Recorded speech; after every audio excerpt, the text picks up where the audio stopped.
about how my ex-boyfriend accused me of cheating on an all-girls trip. So a little background information, I was 14 or 15 around the time, and it was the summer of my freshman year. So within the last few weeks of my 8th grade year, one of the more popular boys asked me out, and we're gonna call him Carson. I wasn't like super popular at the school, but I was like a medium maybe, but I was raised in a super strict household, where the only phone that I pretty much had was one that was able to call 911 and my parents. And I especially was not allowed to be talking to boys. So Carson had the great idea of giving me his old phone, and throughout the summer I would text him on there. Well, I started realizing him getting really toxic. Anytime that he would see my Snapchat location change, he would be like, "Where are you going? Why didn't you tell me you were going here?" So I started distancing myself a little bit from him. Also because our relationship was just moving way too fast. Within the first month of us dating, he was talking about wanting to marry me. Like for part 2. Part 2 about how my ex-boyfriend accused me of cheating on him on an all-girls trip. So like I said, I started distancing myself from him because he became too attached and was just way too toxic. Well, I was also in a lot of clubs in school, and a few of them would require me to go on trips. Well, the one that I went on was an all-girls trip, and before I left, I texted Carson letting him know that I wouldn't have my phone all week. Well, on the last night of my trip, there was a girls and boys dance. There was like a group of boys from a different school that we were meeting up with, and I tried staying back at the cabin, but they wouldn't let me. So we started doing dances that required partners. So I was pretty much forced to dance with one of the boys. Well, when I came back home, I got 100 texts from Carson calling me a bunch of nasty names, and you can probably guess them. And somebody got a picture of me dancing with one of the boys, and Carson sent it to me and said, "We're done." So after that, I just ignored him. And then literally that night at 1 a.m., he was texting me saying, "I miss you, please come back to me," like for part 3. Part 3 about how my ex-boyfriend accused me of cheating on him on an all-girls trip. So like I said, I received over 100 messages from him. He got a picture of me dancing with one of the boys and said, "We're done." And then at 1 in the morning, he's like, "I miss you so much. Please don't leave me. Like, I've been doing so bad while you were gone." So of course I didn't accept his apology, and I just blocked him on all my social media. And the next day I wake up to messages on my Instagram, my Snapchat, my Facebook. Like, who even uses that? Unless you're talking to family. Well, then Carson decides to tell everybody at my school about how I'm a lying, cheating scumbag. And now, 3 years later, no good guy from my school wants to date me. So now whenever I'm talking to a guy, I have to make sure that they're not affiliated with Carson in any way. But low-key, I had a really good glow-up, so all the hot boys want to talk to me now. And Carson's pretty much still a scumbag.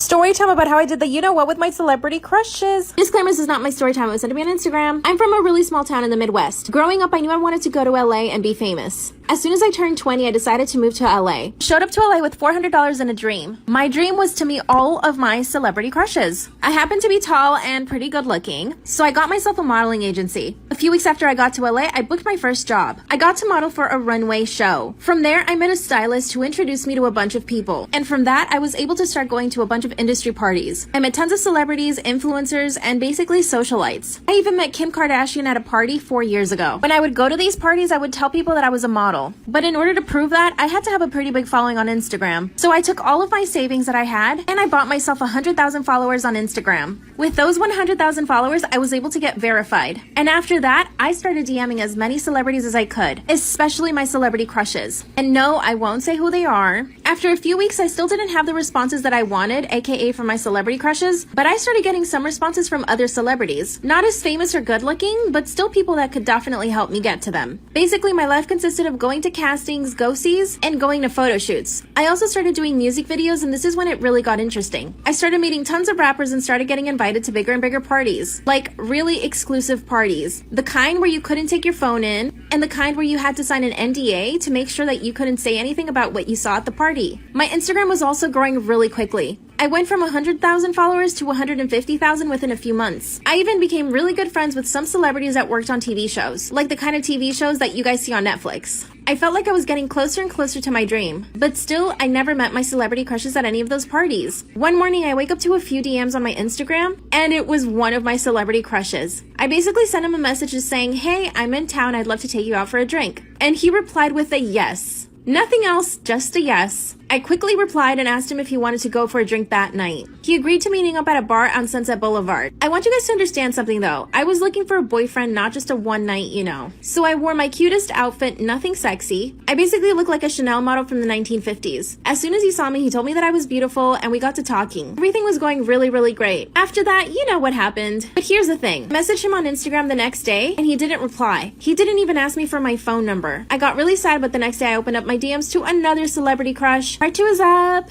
Part 2 of how I did it with my celebrity crushes. So after I had my date with my biggest celebrity crush ever, he never called me back. But the very next day, I wake up to a DM from another celebrity crush. Now, I didn't think this one would respond because he was in a relationship at the time. No, I'm not going to say who it is. Disclaimer, this is not my story time. It was sent to me on Instagram. He was super nice over DM and asked me if I wanted to go have lunch. I said yes, of course. We decided to have lunch on the weekend. Throughout the week, he would message me and ask me how I was. But 2 days before the meeting, he totally ghosted me. I didn't hear back from him at all. So the day before the date, I texted him.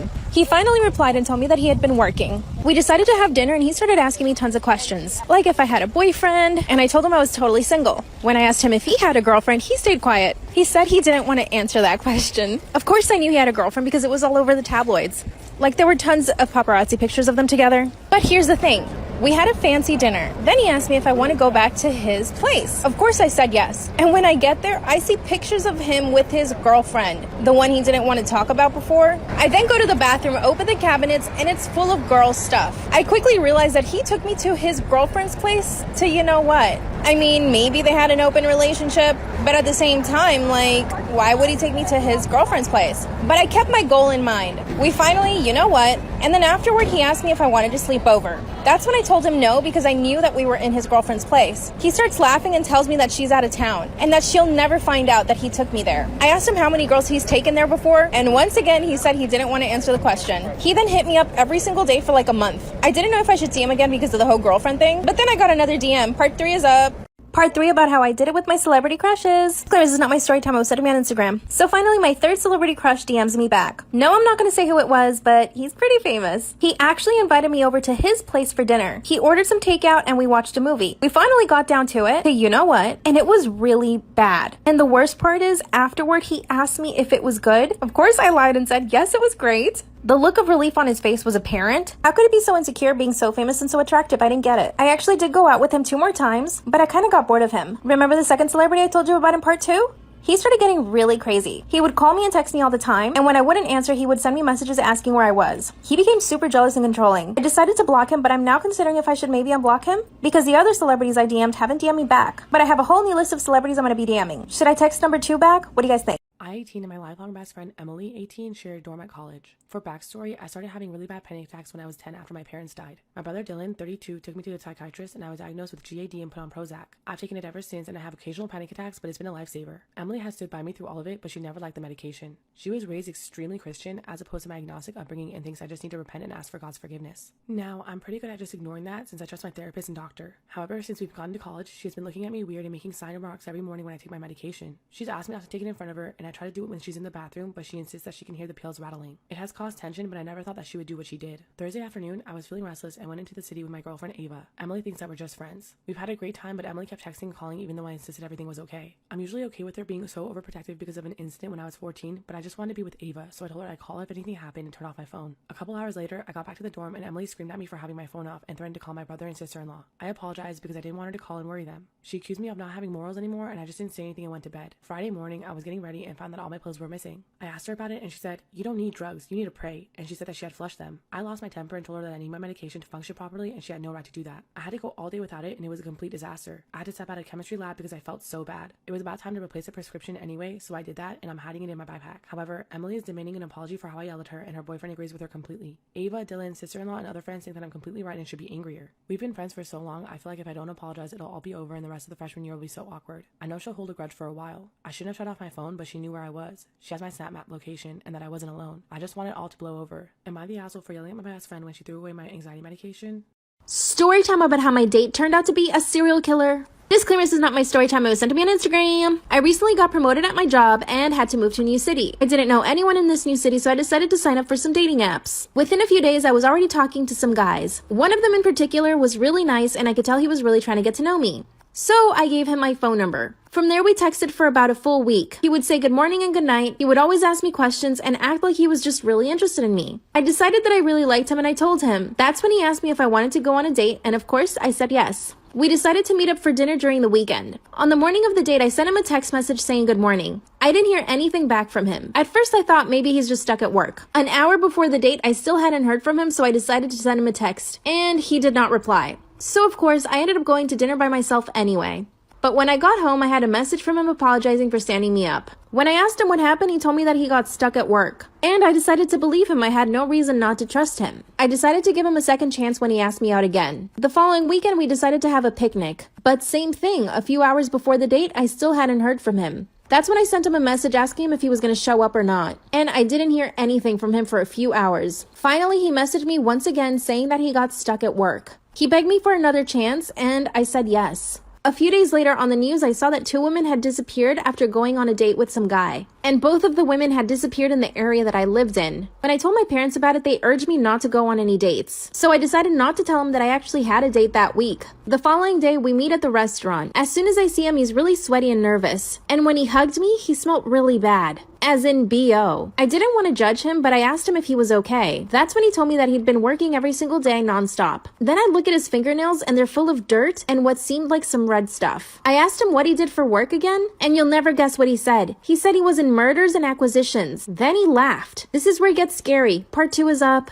Part 2 of how my date turned out to be a serial unaliver. Disclaimer, this is not my story time. I was sending me on Instagram. On the date, I noticed that his fingernails were dirty, he was really sweaty, and he smelled really bad. When I asked him what he did again for a living, he told me he was in mergers and acquisitions. Then he started laughing maniacally. He told me it was a joke and it was a line from one of his favorite movies, American Psycho. I tried to laugh it off with him, but I just couldn't get past his whole demeanor. Then he started just doing bizarre things. He ordered tons of food, steak, chicken, pasta, nachos, salad, and he ate all of it. But the way he was eating was so aggressive, it was like he hadn't eaten in days. By the way, at this point, we hadn't followed each other on social media. So I told him I wanted to go to the bathroom. When I got to the bathroom, I started looking up his Instagram. He had a profile, but not many pictures on it. Then I started looking through his tagged pictures, but again, nothing. It was like he didn't exist outside of the dating app. I decided I'd stay for the date, but then I wouldn't speak to him again. When I got back to the table, he started asking me a lot of questions. Like, did I live by myself? Have I ever shot any weapons? I mean, what kind of question is that on a first date? Then out of nowhere, he asked me if I wanted to go to his lake house. He quickly pulled up his phone and showed me a few pictures. I finally asked him again what he did for a living. He told me that his parents are very wealthy and they own several ranches, and that he basically did all the marketing for them. Then he abruptly ended the date. I mean, trust me, I wanted to go home anyway, but it's the way he did it. I told him I probably wouldn't have time to go to the lake house. Then he called a server over and gave them his black card, which is a pretty good indication if someone has money. Then he went to the bathroom. At this point, I just wanted to make a run for it. He comes back out, grabs his card from the server, and tells me good night. As we're walking out of the restaurant, he stops me and tries to kiss me. Of course, I turned my face away. Then he said, "Ah, you're a fighter, aren't ya?" He then got in his car and simply drove away without saying a word. The following day on the news, I hear about another missing woman. Part 3 is up.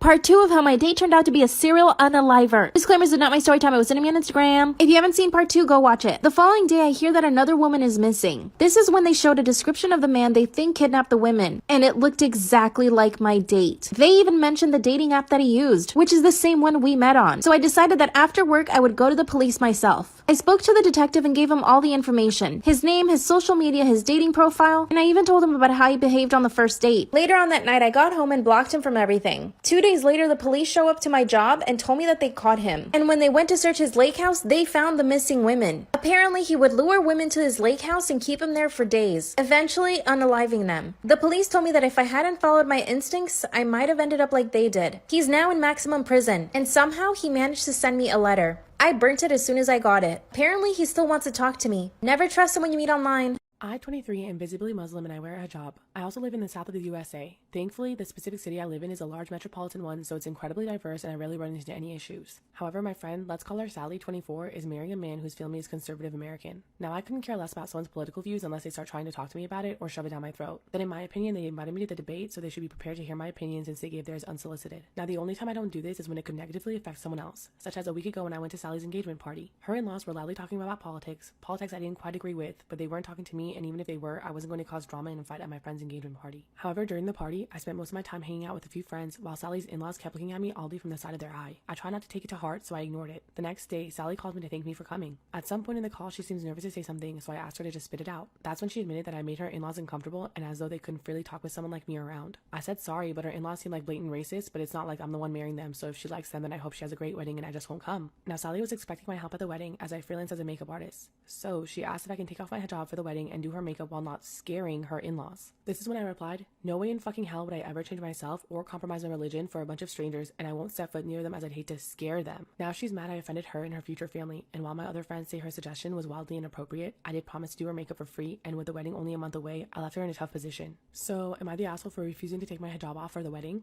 Story time about the girl who left me unconscious in the girls' bathroom. So a little background information. I was pretty young at the time. I was in 7th grade and I was 11 years old. And there was this girl who we're gonna call Jenna. Jenna hated me for absolutely no fucking reason. She would bully me because I had red hair, and she would text me literally every day at the same time, telling me to off myself and how I was weird and how nobody liked me. One day she randomly started being nice to me. She sat with me at lunch and her water bottle was empty, and she asked if I needed mine filled up too. Stupidly, I said yes. Well, she ended up putting drugs in my water bottle. After like 20 minutes, I started feeling sick, so I went to the bathroom and I was kneeling over the toilet when everything went black. Well, when I didn't come back from the bathroom, my teacher got worried, so she sent security looking for me. They were banging on my stall. Obviously, I was fucking unconscious, so I didn't answer. So then they called the fire department, the police, the ambulance, were all there. Like for part 2 about the girl who left me unconscious in the girls' bathroom. So like I said, the fire department was there, the police, the ambulance. They called the fire department because they couldn't get the door off, and when they removed it, it fell on me. So I was injured and unconscious. And just a little background information on this girl, who, mind you, was literally 11 years old. She had a 3 criminal record and was recently in prison for 5 days, or juvie, whatever the heck you want to call it, because she brought a knife to school and tried to stab some kid who had called her fat the day before. Anyways, back to the story. I wake up 4 days later. My mom's sitting next to me. They put Abby in jail for 13 years for suspicion of attempted murder, and she was kicked out of school. And now I'm homeschooled and failing all my classes. I now have seizures because of the drugs that she gave me. So yeah. I have a trans sister who came out to us a year ago but had been on hormones for longer and hid it from us all as she had moved into her own place, probably because our parents are very conservative and known to be transphobic. As a result, there was a huge fight and a ton of people in our family, including our parents, cut her off and don't talk to her anymore. I like to think that I've been pretty supportive of her so far, using her pronouns in her name and all of that, which has been hard considering our fam gives me shit for doing so. I even make it a point to visit her every so often while she hasn't seen most of our family since last year. I also promised her that if and when I get married in the future, she'd be invited despite any tension with our family. Me and my fiance got engaged a while back. My parents, especially my dad, absolutely adored this guy, and since my sister came out, they've almost seen him as a substitute son. Almost as a result, he's definitely more on their side of the situation, and he's made it clear he doesn't really agree with or like my sister all that much. After the proposal, which was very elaborate and surprising and orchestrated by my parents, who are wedding planners, started talking with me about planning the big day and even offered to pay for everything. I mentioned wanting to invite my sister, and they shut the idea down immediately, talking about how she disrespected the family and cut them off and all that. They basically gave me an ultimatum: have my wedding planned and paid for by them, or have my sister there and they don't come at all. I took my parents' offer because I really can't afford to pay for an entire wedding and because my fiance pressured me to accept it. I broke the news to my sister and she's very understandably upset, but I'm still inviting her to a smaller after party over Zoom so we can still be together on the big day. I still feel really guilty about this though. So am I the asshole for uninviting my transgender sister to my wedding? Story time about how my boyfriend almost ruined my relationship with my sister. So a little background information. I was 16 and I was a sophomore in high school at the time. Well, we're gonna call my boyfriend Alex. And whenever Alex and I first started dating, I would literally brag to all my friends about how nice he was, about how he treated me so good. Well, fast forward a few months, him and I were still dating. And originally my sister scared him. But eventually he had been around long enough to the point where they were super cool. Well, after that, I started realizing some off things. For example, the one night he was texting me, and all of a sudden he just stopped responding. And I knew that he didn't fall asleep because he was still texting my sister. Well, that should have been the first red flag, but as we know, I am blind to seeing red flags. Anyways, I didn't want to seem jealous of my sister, so I just decided to play it cool and act normal. But him, on the other hand, like for part 2. Part 2 of how my boyfriend almost ruined my relationship with my sister. So like I said, I decided to act normal and not be jealous. But him, on the other hand, he started finding reasons for him not to like me, and he was ignoring me. Like, he was just being very standoffish. So the one day my sister decides to leave her phone open on the couch when she goes to the bathroom, and I had this fantastic idea to go through her phone. Rightfully so, like, sis, don't be texting my man more than me. That's weird. Well, when I looked, there was nothing. He was just being super nice to her. And with me, on the other hand, his texts were super dry. By the way, my sister and I are twins. But she starts laughing at her phone, and I'm like, what did he say? And they were just typing random letters to each other. She has a better sense of humor than that, so I knew something was off whenever she was laughing at it. And then she says, I have something to tell you, but you have to promise me you won't get mad. And then she tells me that he said that he likes her. Well, after being mad at her for a while, I realized it was his fault. I'm 35, my sister 27 has started dating one of those brutally honest guys a few months ago. He can be quite rude and make backhanded comments about me and my family sometimes, which is bothersome, and my sister says he's not malicious, but it's just one of those brutally honest times and we should get used to it. I visited my parents' house to celebrate my sister's birthday and my husband couldn't come with me because he was busy. After the party, we all sat down for dinner. My sister's boyfriend said it was weird that my husband and I don't have kids despite being married for 6 years now. I was shocked that he brought this up, but I gave a short answer stating that it was because of infertility issues. He asked on which side and I didn't want to answer, but my sister said it's on my side. I got uncomfortable as he looked at me for a second and said that maybe not having kids now is a good thing because he thought women over 30 might produce defective babies due to age. I told him that it was none of his business, but he said that he was just giving his honest opinion, and that's all. I, in return, told him while maintaining eye contact, trust me, if I wanted an asshole's opinion, I would have farted. Literally, everyone at the table bursted into laughter. My sister and her boyfriend were stunned. A few seconds later, her boyfriend excused himself out and my sister followed. Then sent me a text after they left saying that I was mean and disrespectful towards her boyfriend and insulted him maliciously just because he stated his honest opinion. She also said that I ruined her birthday by being petty and making her boyfriend the joke of the night in front of the family. I didn't respond, but she demanded an apology via email as soon as possible. My mom agreed that I shouldn't have said what I said and should have just ignored him knowing how he is. Am I the asshole for my response to my sister's boyfriend's brutal honesty? Am I the asshole for not having my stepdaughter in the family photo? I, 32 female, and my husband Jack, 36 male, have 3 kids together. Lydia, 5, Carol, 2, Solomon, 8. Jack has an Ephraim, 8 female from a different marriage. It's our last week of summer before the kids start school, so we decided to rent a lovely little beach cottage for the week. It's a common theme in my family to take Christmas card photos while on vacation, so naturally I wanted to take the photos while we were away. Here's a problem. Jack is white, but Ephraim's mom is black, and she turned out looking very much like her. I don't care what race she is, but my parents, however, are pretty racist. I have limited contact with them for several reasons, so they've never met Ephraim, but we're on Christmas card terms. I don't want to send them a card that Ephraim is on because they will make a fuss about the certain word with the hard R, child. So my plan was to take pictures with just me, husband, and bio kids for my parents and a couple other relatives, and then have her be in the picture for Jack's family and our friends. But when I called picture time and told Ephraim she wasn't going to be in this picture but the next one, she started to look upset. I did let her take our pictures, which lifted her spirits, and we got some lovely pictures with her too. We also got some ice cream, and she hasn't been upset beyond that initial moment. The trouble came later when Jack asked why I didn't want Ephraim in the photo. He said he thought it was maybe so I could get one with all of my kids.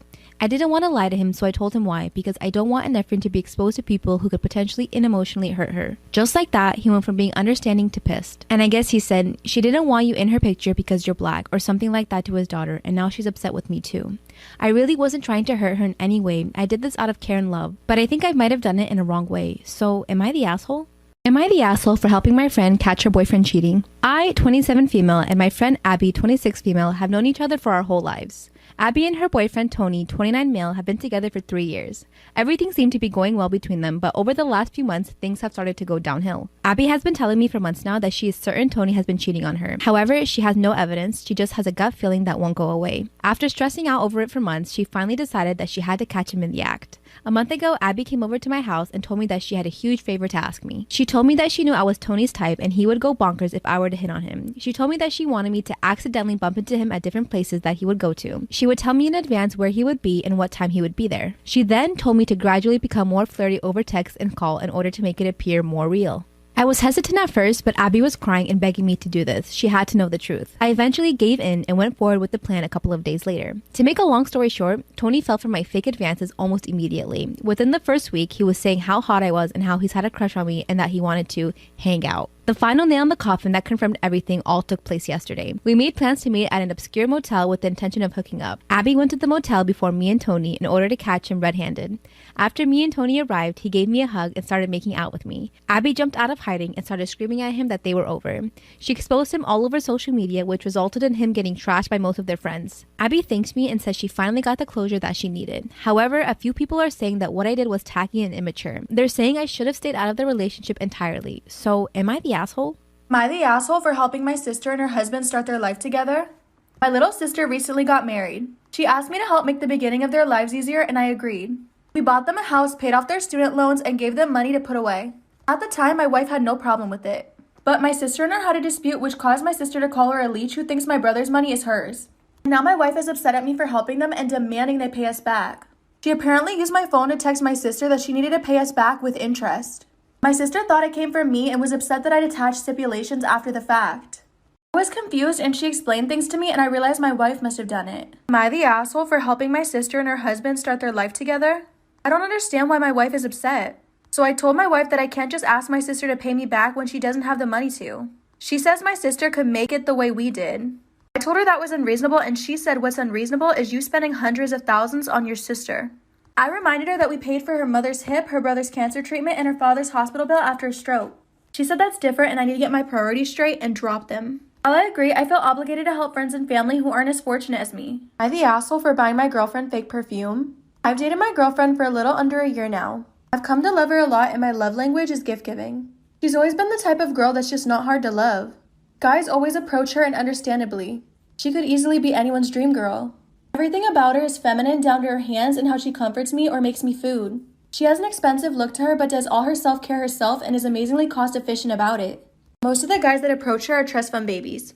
It makes me feel like less of a man because I'm nothing like those guys and it makes me feel like a bum. One day, while walking past her computer, I noticed she was looking at a designer perfume and I told her I'd get it for her. She's very adamant that she doesn't want me to get it for her.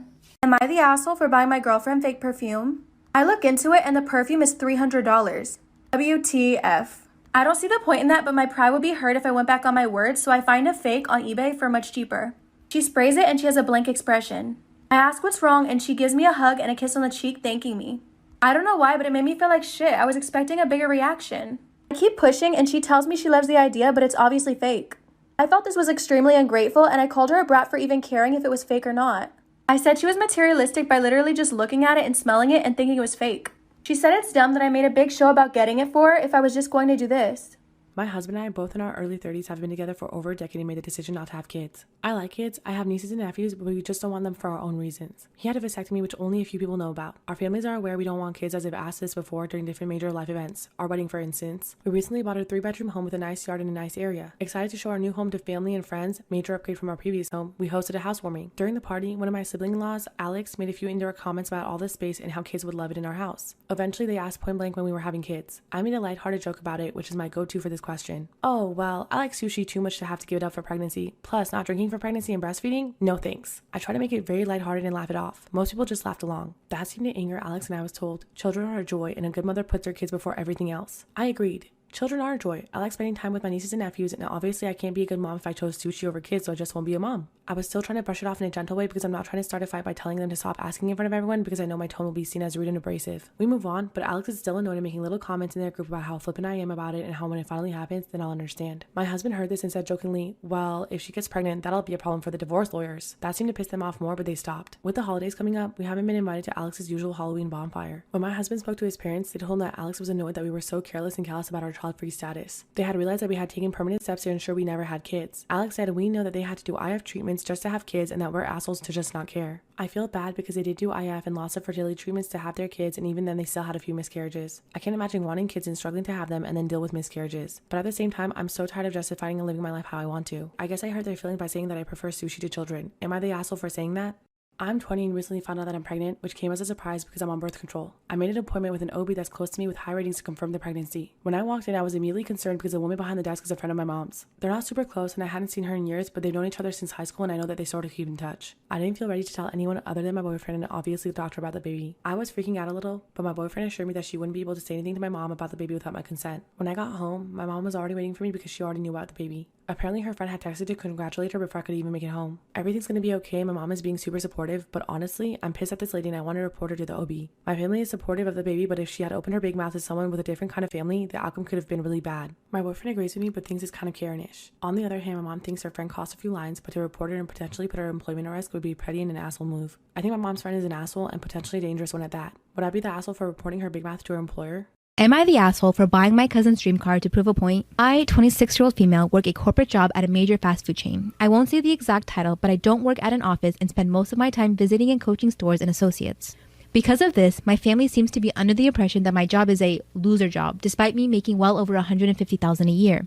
I think this perception is exasperated by the fact that I'm a frugal person who doesn't tend to surround myself with expensive things. My cousin, 34-year-old male, is a physics professor at a nearby state university and has done very little to hide the fact that he looks down on my job. From what I understand, we make similar money, but he's still paying off his doctorate degree. I didn't go to college. He has a much bigger house and mortgage and 2 kids. I'm child-free, meaning I have much more disposable income than him. For nearly 2 years, he's been talking about how he really wants a Tesla Model X and how he's slowly saving money for it. He'll joke about how much he wants it by describing how he sees it in his dreams in exquisite detail. Well, several months back while we were at my aunt's birthday party, my cousin made yet another backhanded joke about when I get a real job and make real money, and it was like the straw that broke the camel's back. I was so beyond done. I went back home immediately after the party and ordered a Tesla Model X for myself, exactly to the specifications he has described. So, a couple of weeks ago, I picked up my car and brought it home. I didn't tell a single soul in my family I bought it. But yesterday, I had plans to pick up my cousin's older son to babysit, and I knew it was finally time. I rolled up to my cousin's house in my shiny new Tesla that I washed and polished just that morning specifically for this meetup. Needless to say, cousin was pissed. He asked me all about it with strained enthusiasm and got visibly more angry the more he noticed it was just like the one he wanted. So, in what I would assume was retaliation, he tried to make a comment about, wow, it must have been an adventure and a half to find a bank willing to give you a loan like this. I laughed him off and casually told him I wouldn't know since I paid in cash, which is true. He questioned me, so I pulled up a picture on my phone of the title with my name on it. I think that was what broke him because he quickly ended the conversation and went back inside. But now I've been getting messages from his siblings saying how I'm a petty bitch. Even my mom said that she thought he was an ass, but I shouldn't have escalated just because I could. And while I adore my new car, getting back at my cousin wasn't as satisfying as I thought I'd be. So I'm really beginning to wonder if I am the asshole here. Am I the asshole for waxing my 5-year-old daughter's unibrow? So my 5-year-old has a pretty thick, dark unibrow that is very noticeable. Because of COVID, her preschool was online, therefore she was never bullied for having it. However, this past summer, her cousins came over to visit and many of them teased her for her unibrow. They'd call her countless names, and at just 5 years old, my daughter already thinks she is ugly.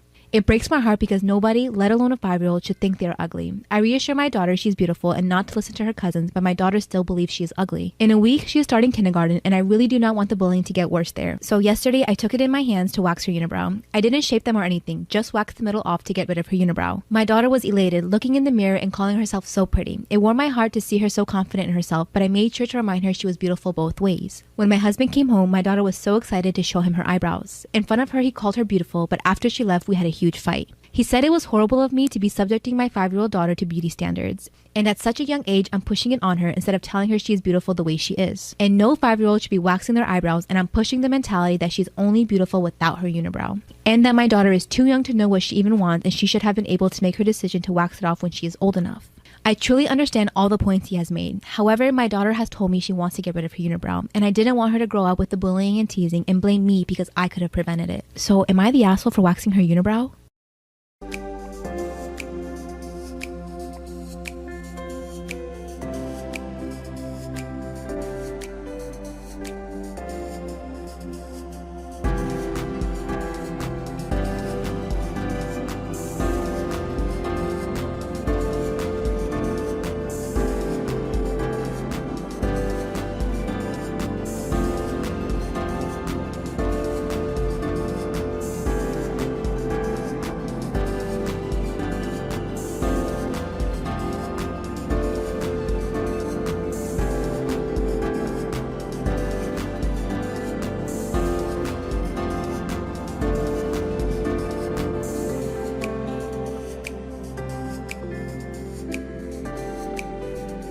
I'm the product of my mom having an affair. Fortunately, my dad decided to forgive my mom and keep me, and I had a pretty good upbringing. However, I don't really look a lot like the rest of my family. Growing up, I always asked why I had certain traits that my other family members didn't have. When I was 17, my mom took me out for ice cream and introduced me to my biological father. She said she felt like I was old enough to know the truth and explain her affair. She also, A, made me promise I wouldn't tell my older sister, who's 27 now, and B, hammered home along with my bio father that he'd never be part of my life and didn't want me. It was a lot, I won't lie, but I learned to suck it up and move on with my life. Fast forward to the present. My big sis has always gravitated towards older men. We like to joke that it's a result of too many George Clooney movies growing up, and 2 months ago she shared a picture of herself with her new boyfriend. I was shocked because it turned out to be my bio father. I debated what to do for a couple days, then ultimately decided she needed the truth and told her. My sister did not take it well and dumped him, but she wasn't angry with me. Honestly, by now she's kind of amused, saying that since she banged my dad, she's my mom and has extra power to boss me around now. My mom, on the other hand, is furious. She says I divulged something that wasn't my secret to share and that I had no business in telling anyone. That since my bio dad isn't related to my sister, it didn't matter if he dated my sister and it wasn't like they were talking marriage anyway. It's been 2 months and she's still angry degree, still snide, calls me a traitor, and finds excuses to make loud comments about how I can't be trusted with anything private or important, so beware.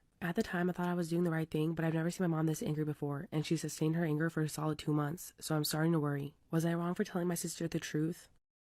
My girlfriend and I have been dating for a year and we live together. She uses a flip phone for reasons that are too long to get into, so she'll occasionally use my phone when she needs to check her email or download music. I trashed my brain as a teenager. I have issues with memory, short and long. Today I woke up and was chilling for a bit while my girlfriend was at work. Suddenly I thought, oh shit, what's my girlfriend's birthday? I knew the month, but I couldn't remember if it was the 8th or the 9th. That's okay, I thought. I'll just go dig around a bit. Surely there's some paperwork around the house that has her birthday on it. Spoiler, there wasn't. I'm definitely not asking her friends or family, as they'll surely tell her that I forgot. So I do what any reasonable person does, and I Google background check services. I enter her name and city, and for $7.99, I receive an email with every traffic ticket, address, phone number she's ever had. Most importantly though, her birthday. I write her birthday down in a safe spot and then go back to chilling. All is well. I'm not a piece of shit partner, what a relief. She gets home, our day is going well, when she asks to use my phone to read her email. I completely obliviously give it to her. She opens it and immediately sees a full background check on herself. I knew exactly what happened once her face changed. She immediately asked why I was background checking her a year into our relationship and then started getting emotional, asking if I didn't trust her. This is the first relationship I don't have trust issues in, so I immediately confessed that I'm a dumbass and I forgot her birthday and I paid $7.99 to get it because her family and friends would snitch on me. Luckily, it isn't the first time I've come off as a total moron to her, so she believed me, but she is also upset that I forgot her birthday. Next time something like this happens, I'm just admitting guilt, I think. I'm also sitting here and just realized I could have waited till she was asleep and checked her license. My ex and I started dating when we were freshmen in high school. After we graduated, we went to separate colleges, but that couldn't keep us apart. We were still crazy for each other, and after a few semesters of long distance, he transferred to my school and we finished our degrees together. He asked me to marry him shortly after graduation, and I was ecstatic. A few months after our engagement, I found out that I was pregnant. We were over the moon and so excited for our first child. Unfortunately, I suffered a miscarriage and it sent us both into a deep spiral. I was disconnected and the lowest I've ever felt. It took a toll on our relationship and we decided to take a break. We both took time apart to heal, hoping maybe we'd come back to each other. My biological father got sick and needed help running his business, so I moved an hour away to help him. Throughout this time, my ex and I would check in with each other here and there. However, during our break, my stepsister was hanging out with him and there for him when he needed someone. I guess that support turned into something more because 6 months later, I found out she was seeing him. She never mentioned it or talked about it, and when I found out, my heart felt like it was in my throat. It turns out that my parents knew about it and never told me. I found out only when I was staying over at my mom's house one night and accidentally overheard a conversation between my parents mentioning that she was spending a lot of nights over at his place recently. When I confronted her, she said that it just happened and I can't be mad at her for it because I wasn't there for him. She then also stated that maybe everything that happened was for a reason, including me losing my baby, because she's supposed to be the one who ends up with him. I cut her off and ignored her after this conversation. No matter how many times she texted and apologized for what she said, I couldn't forgive her. I couldn't bring myself to face him or confront him because I was so angry that he would choose my stepsister of all people he could be with. I also can't lie that I haven't gotten over him and I still have feelings. 3 months later, I got a wedding invitation from her. Now they're getting married, my family is pushing me to reconcile with her and saying that I need to support them. The thought of seeing them together kills me and I don't think I could go through with it. Am I wrong for not wanting to be a part of their lives? Story time about how my lying, cheating husband moved his mistress into our home. Disclaimer, this is not my story time. It was sent to me on Instagram. My husband is a classic narcissist. He's a total love bomber, lies, and gaslights. We met through some friends at a party, and the day that we met, he totally love bombed me. He told me I was the most beautiful girl he'd ever seen, that he wanted to marry me, and that we should have kids. Unfortunately, I believed everything he said. On our second day, he told me that he loved me. And when I didn't tell him that I loved him back, he got really upset and told me that we shouldn't see each other anymore. A few weeks passed, but I couldn't stop thinking about him, so I reached out. Worst mistake of my life. At the time, I didn't realize how wealthy he was. But boy, did he start letting me know. He would flaunt that he was super rich and even invited me on a trip, which he paid for. We ended up going to the Bahamas and it was magical. Of course, I started falling in love with him. The last day of the trip, he actually asked me to marry him and I said yes. My whole family thought it was absolutely crazy of me because I only knew him for about 2 weeks. When we got back home, I moved into his beautiful house. You see, I was in a really bad situation. I had a part-time job, no savings, and basically no future. At least that's what he said. So when I moved in, he insisted that I quit my job and basically tend to the house, which I did. So I had no money of my own. This was around the time that he would start gaslighting me. Whenever we got into fights, he would call me names and just threaten me. And when I would bring it up later on, he would totally deny that he ever said anything like that. When we started planning the wedding, things calmed down. He was always at work and I was always at home. We finally got married and went on our honeymoon to Italy. And that's when he started changing even more. He would shame me whenever I tried to post a cute picture of myself on Instagram. And he basically convinced me that I was trying to get attention from other guys, so I stopped posting. Our third night in Italy, he got drunk and we got into a really big fight. I decided to leave the hotel, but when I came back a few hours later, he had a random girl in his room and told me to leave. I couldn't believe his behavior. After about 20 minutes, he let me back into the room and told the girl to leave. That's when I told him I was going to go back home and that I made a huge mistake by marrying him. He apologized and started crying. He said nothing happened to her and part of me just wanted to believe him so desperately, so I did. When we got back home, he was on his best behavior. Until one day he told me he wanted to hire a live-in cleaning lady. Little did I know it was his mistress. Part 2 is up. Part 2 of how my husband moved his mistress into our home. Disclaimer, this is not my story time. It was sent to me on Instagram. My narcissist of a husband told me he wanted to hire a cleaning lady. A live-in cleaning lady. A few days later, he shows up with this woman who clearly did not look like a cleaning lady. When I told him I did not want her living in our home, he told me that I had to do what he said because he was the breadwinner. Mind you, he told me to quit my job, so I did. That's when he told me that somebody needed to clean the house, cook for him, and basically take care of him. In other words, I wasn't doing that. Which isn't true because I made him dinners every single day and cleaned the entire house. I told him I knew she wasn't a cleaning lady and that he needed to kick her out. He got really angry and slammed the door. A few minutes later, I hear him coming up the stairs with her. He shows her to the guest room and tells her to settle in. Then he came back into the room, told me that I had to deal with it and that this is how things were going to be from now on. By the way, this girl is Russian, and my husband told me that she did not speak English. So basically, I had no way to communicate with her. But my husband did speak Russian, isn't that convenient? So, every single day, this girl would pretend to wash dishes, pretend to clean his clothes, pretend to make the bed. Oh yeah, and she would only wash his dishes, not mine. The situation was way too much for me, so I told my husband I was going to go stay with my sister. That's when he threatened me and told me that if I left, I might not be able to come back. So of course, I packed my things and went straight to my sister's house. The very next day, my husband shows up to my sister's house with divorce papers. He told me I needed to sign them because he fell in love with the cleaning lady. I told him I wouldn't sign them and he left. Then my sister called the police and told them that my husband had a woman captive in his house and that she was probably in the country illegally. And guess what, y'all? She was. The cops actually took her from the house and now he's asking me to move back in. He took the whole divorce back and wants to take me on a trip. My sister thinks I should get back with him just to make his life miserable. The problem is I have no money of my own. And to be honest, part of me still loves him. I really need some advice and perspective from someone who's not me.